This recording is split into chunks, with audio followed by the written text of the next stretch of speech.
A father passes away and leaves a herd of 17 camels to his 3 sons. His will dictates that the oldest son receives 1/2 of the herd, the middle son receives 1/3, and the youngest receives 1/9. You cannot divide 17 by 2, 3, or 9 without creating fractions of a camel. Alive, the herd is an inheritance. Chopped up, it's a mess. The brothers are trapped in a deadlock because the math of their current reality offers no solution. A wise man traveling through the desert stops, listens to the dispute, and offers his own camel to the brothers as a gift. Now, with 18 camels, the math resolves. The oldest takes 9, the middle takes 6, the youngest takes 2. 9 plus 6 plus 2 equals 17. The brothers have their inheritance, and the wise man takes his 18th camel back and continues his journey. The traveler didn't increase their wealth. He introduced a change to the underlying math, a shift in perspective that organized the existing chaos into a solution. Neuro-Linguistic Programming, or NLP, is the psychological equivalent of that 18th camel. It began by studying high achievers to see how they got their results.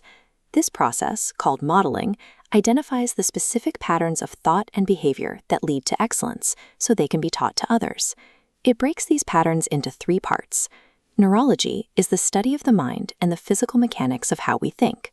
Linguistics explores how we use language to build our internal map of the world and how those words, in turn, affect our behavior.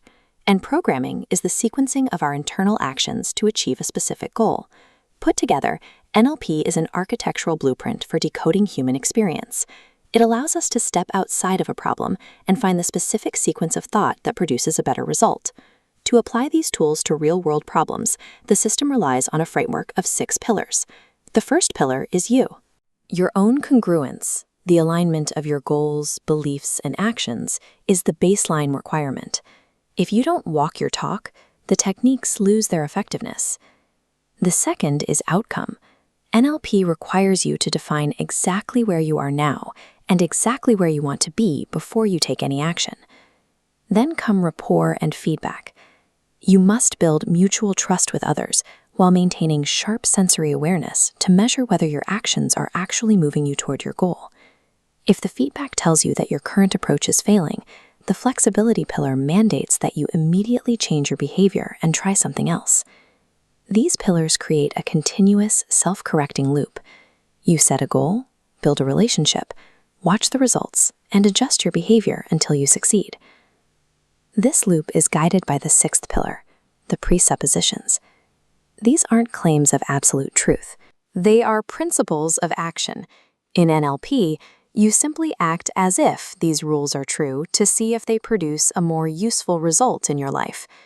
Adopting these presuppositions acts as the catalyst that allows the rest of the framework to function. The most famous of these rules is that the map is not the territory. We don't respond to reality itself, we respond to our internal representation of it. Our senses and past experiences give us a simplified map, and it is that map, not the world, that determines how we act. This leads to the insight that people work perfectly. If a pilot follows a map that is missing an island, they will crash, not because they are a broken pilot, but because they are following their internal map with perfect precision. This is why NLP looks for the positive intention behind every behavior. Even destructive actions are usually a perfectly executed strategy attempting to fulfill a positive internal goal, like safety or connection. By separating the behavior from the underlying intention, you can rewrite the map. You give the person better choices to reach their goal without attacking who they are. This entire process depends on a healthy relationship between your conscious and unconscious mind. Think of the conscious mind as the rider of a horse. Its job is limited to setting the outcome, steering, and maintaining the flexibility to change course. The unconscious mind is the horse. It possesses the vast experiences and resources required to actually execute the movements and carry you to the goal.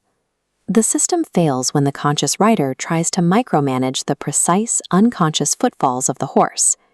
The rider must lead, but the horse must be trusted to do the work.